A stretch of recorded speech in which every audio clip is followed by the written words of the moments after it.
Buenos días, estudiantes.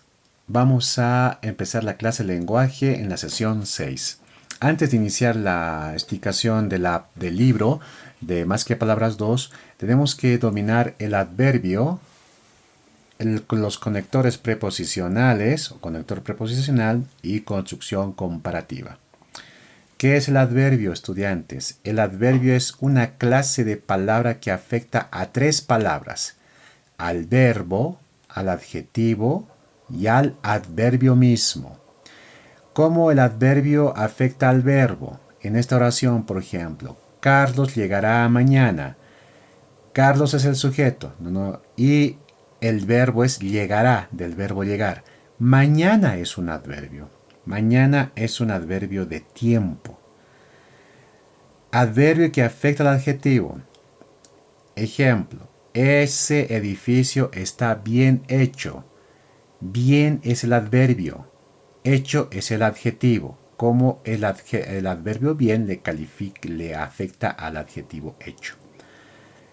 Adverbio versus adverbio. La situación está bastante mal. Bastante es adverbio y mal también es adverbio. Dos adverbios que se encuentran aquí. ¿Ok? Vamos a entender ahora en sí qué es un adverbio y cuántos tipos hay. Se clasifican en dos. Se clasifican en calificativos y en determinativos. Calificativos, por ejemplo, un adverbio es cuando afecta mucho a los adjetivos. Es decir, un adverbio también puede ser un adjetivo en sí. A calificativos tenemos derivativos de adjetivos, formas adjetivas son que funcionan como como adjetivos. Por ejemplo, Jorge se encuentra muy mal. Jorge es el sujeto. Se es el verbo. Encuentra muy mal. Mal es el adverbio. ¿De dónde viene esto? Aquí, por ejemplo, mal trabaja como adverbio. ¿Y cuándo trabaja como adjetivo? En esta situación. Jorge es un mal hombre. Jorge sujeto. Es verbo. Un mal o mal es adjetivo. ¿Ven la diferencia? Adjetivo aquí es malo en esta oración. Pero en esta otra oración, aquí mal es un adverbio. Como que han cambiado de funciones, según cómo esté estructurada la oración. Son adverbios calificativos terminados en el morfema mente, también estudiantes, que indican modo de realizar una acción. Por ejemplo, contestó perfectamente. Esto es un adverbio porque termina en mente. Traduce perfectamente. Perfectamente también es un adverbio. Todo morfema terminado en mente se pronostica que es un adverbio calificativo. Un adverbio calificativo. ¿Ok? Vamos a los adverbios determinativos. Los adverbios determinativos son adverbios de lugar, aquí, allí; adverbios de tiempo, mientras, luego; adverbios de modo, así, como; adverbios de cantidad, demasiado, mucho más; adverbios de duda, quizá, tal vez; adverbios de afirmación, sí, ciertamente; adverbios de negación, no, tampoco. Si se han dado cuenta, estudiantes, los determinativos son 7: de lugar, tiempo, modo, cantidad, duda, afirmación y negación. Estas palabritas que les estoy mostrando en la cámara son adverbios determinativos de ese tipo: de lugar, de tiempo, de modo, de cantidad. Son adverbios. Ahora hay otro tercer tipo que no lo quiero resaltar mucho, pero se los voy a enseñar. Son los modos adverbiales. Y si se dan cuenta, lo he escrito en amarillo por una siguiente razón que les explico más adelante. Por ejemplo, los modos adverbiales son lo que a veces decimos en el discurso coloquial del hablar. A bordo, de bruces, a buen recaudo, cara a cara, deprisa. Son adverbios que componen dos palabras. Se llaman esos modos adverbiales. Y hay otros modos latinos, son modos adverbiales latinos. Insofacto, tenemos a priori, sui generis, Bueno, tantos expresiones adverbiales en latín. ¿Ok? No olvidemos entonces que eso es el adverbio. ¿Ya? No se olviden, tanto en calificativos, determinativos y en modos adverbiales que afectan a los adjetivos, que afectan al verbo y que afectan al mismo adverbio. ¿Qué es el conector preposicional, jóvenes? Vamos a hacerlo rápido. El conector preposicional son 17 preposiciones que nos ayudan a relacionar palabras, a relacionar vocablos. Tenemos las preposiciones a, ante, bajo, con, contra, de, desde, en, entra, hacia, hasta, para, por, según, sin, sobre, tras. Son conectores generalmente los más utilizados. ¿Ok? Si encuentran estas palabritas son preposiciones, conectores preposicionales. ¿Qué es la construcción comparativa? Fácil, chicos. La construcción comparativa utiliza tres palabras: como, cual o la proposición de. La comparativa como, por ejemplo, en esta oración: ella como incógnita inabarcable. Cuando encuentran la palabra como, incógnita, inabarcable, todo esto como incógnita, inabarcable, ya se vuelve modificador indirecto porque hay un como. Con la preposición de, locos de contento, la preposición de contento, lo encerramos en corchete y hacemos de modificador indirecto. Todo esto se llama construcción comparativa. ¿Ok? Estudiantes, entramos ahora a la construcción de la adjetiva de la página 82. Y en la página 82 hay una construcción adjetiva. ¿Se acuerdan que en la anterior página hemos hablado sobre la construcción sustantivada o sustantiva? Ahora vamos a hablar de la construcción adjetiva. Esta es una construcción adjetiva. En un sujeto podemos encontrar eso: tan azucarado como tú, muy bueno de corazón, generoso como su madre. Por ejemplo, si llegamos a analizar esto, son sujetos adjetivados. Tienen una construcción a en función de un adjetivo. Ahora, en esto dice el libro que es un grupo de palabras con valor de adjetivo. El adjetivo es un núcleo de su construcción y puede tener dos clases de modificadores. Es decir, en la construcción adjetivada, estudiantes, también tiene su modificador directo y su modificador indirecto. No más que ya no vamos a encontrar la famosa aposición, pero sí modificador directo para la construcción adjetivada y su modificador indirecto. Por ejemplo, en este modificador indirecto, es un adverbio. Y ya hemos entendido que es un adverbio. Ejemplo: muy cansado. Aquí tenemos el modificador directo, muy. Esta palabra muy es adverbio de cantidad. ¿Se acuerdan? Es un adverbio de cantidad.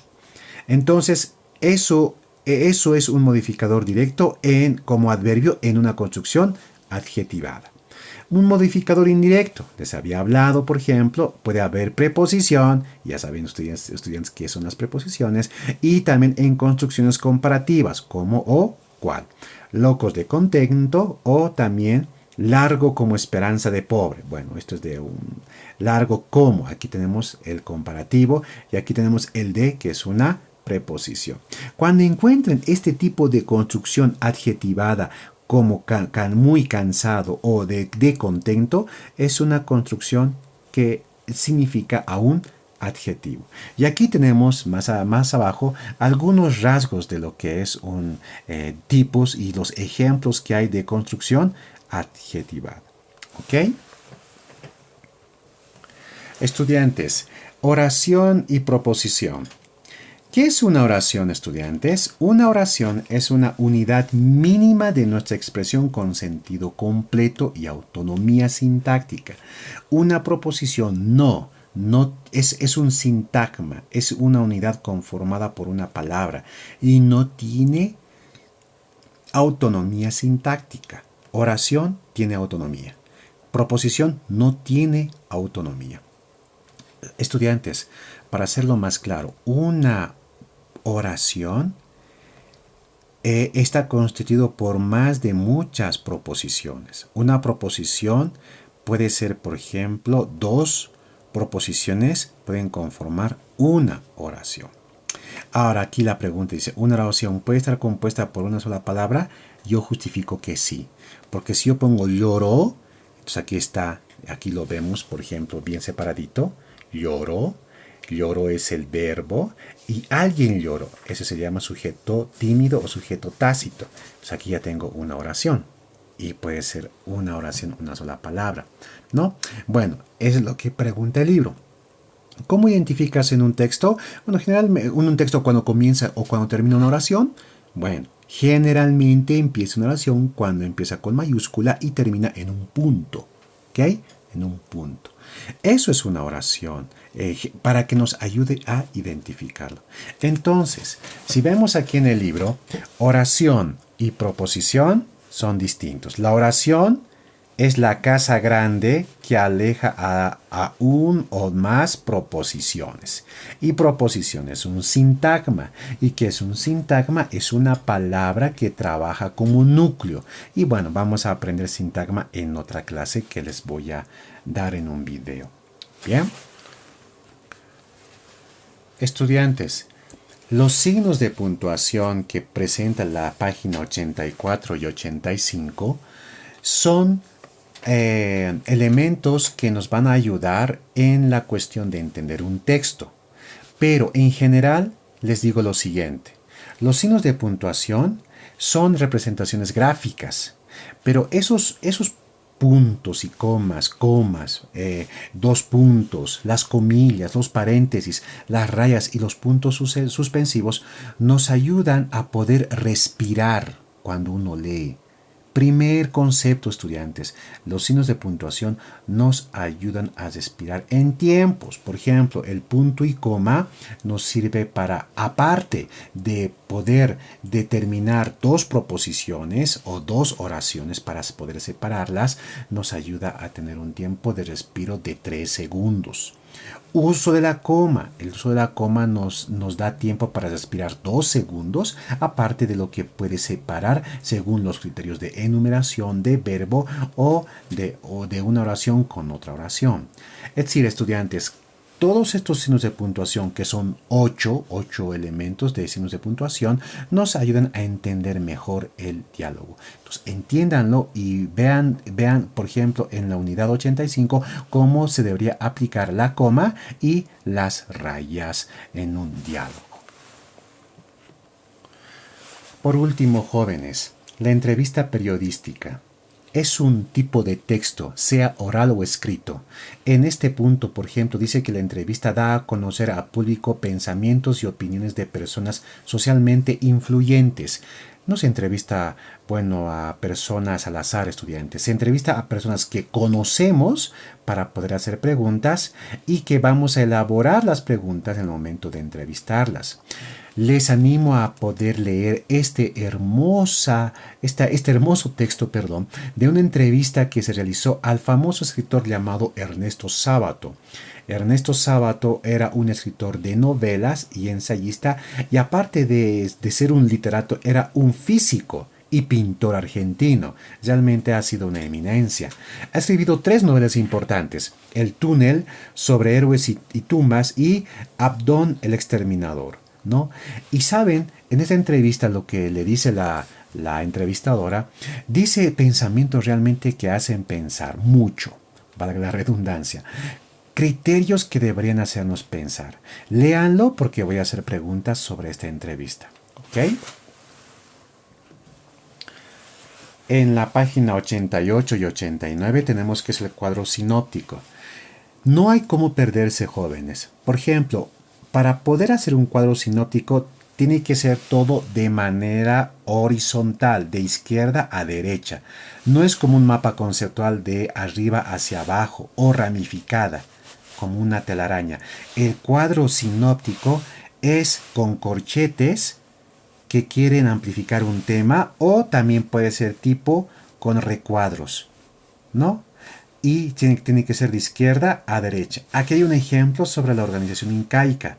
Si se dan cuenta, se ha agarrado primero el título y lo ha puesto aquí, y después los subtítulos que lo ha puesto de manera jerárquica, y después recién se ha dado aquí alguna, dos, tres palabritas que se ha sacado de lo más importante de cada subtítulo. En la página 89 ustedes deben hacer lo mismo con el título El relieve del Uruguay. Tenemos dos subtítulos y aquí ustedes añadirían de cada uno de estos subtítulos cuál sería lo más importante. Es un método de resumen, así que sería bueno practicarlo.